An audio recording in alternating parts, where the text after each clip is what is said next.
নমস্কার প্রিয়জনেরা, আহারে ও বিহারে চ্যানেলে আপনাদের সকলকেই স্বাগত। আজকের রেসিপি দই ভেন্ডির রসা। তাহলে দেখতে থাকুন কীভাবে এবং কী কী উপকরণ দিয়ে এই রেসিপিটা তৈরি করা হচ্ছে। প্রিয়জনেরা, একটা মিক্সির বোল নিয়ে নিয়েছি। ওর মধ্যে কতগুলো কাঁচা লঙ্কা আর একটু আদা দিয়ে দিলাম।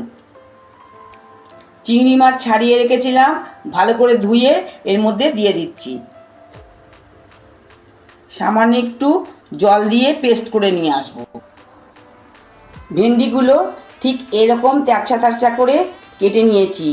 এর মধ্যে নুন, লাল লঙ্কার গুঁড়ো, হলুদ দিয়ে দিলাম। বেসন দিয়ে দিচ্ছি। সামান্য একটু জল দিয়ে ভালো করে মেখে নেব। কড়াইয়ে তেল গরম করে নিয়েছি। আস্তে আস্তে করে সবগুলো ভেজে নেব। সব ভেন্ডিগুলো এইভাবে ভেজে তুলে নিয়েছি। তেলের মধ্যে একটু কালো জিরে ফোড়ন দিলাম। চিংড়ি মাছ, আদা, কাঁচা লঙ্কা পেস্ট করেছিলাম, এটা কড়াইয়ের মধ্যে দিয়ে দিচ্ছি।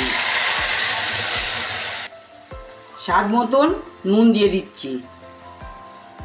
পরিমাণ মতন হলুদ দিয়ে দিলাম।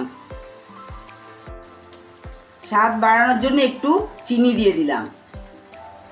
হাফ চামচ ধনে, হাফ চামচ জিরের গুঁড়ো একসাথে দিয়ে দিচ্ছি। সব কিছু দেওয়া হয়ে গেছে, ভালো করে কষিয়ে নিচ্ছি।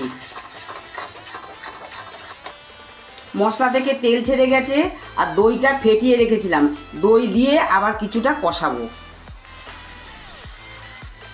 মশলা কষানো হয়ে গেছে, দইয়ের বাটি ধুয়ে জল দিয়ে দিলাম। ঝোল ফুটে গেছে, ভাজা ভেন্ডিগুলো ঝোলের মধ্যে দিয়ে দিলাম।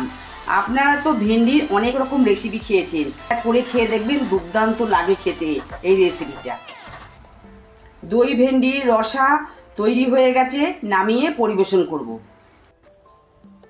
প্রিয়জনেরা, আমাকে পরিবেশন করেছে গরম গরম ভাত, সাথে দই ভেন্ডির রসা। তো আমি খেয়ে আপনাদেরকে জানাচ্ছি কেমন হয়েছে এই আইটেমটা।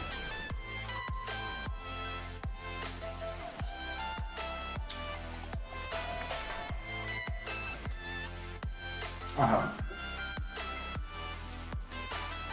দুর্দান্ত!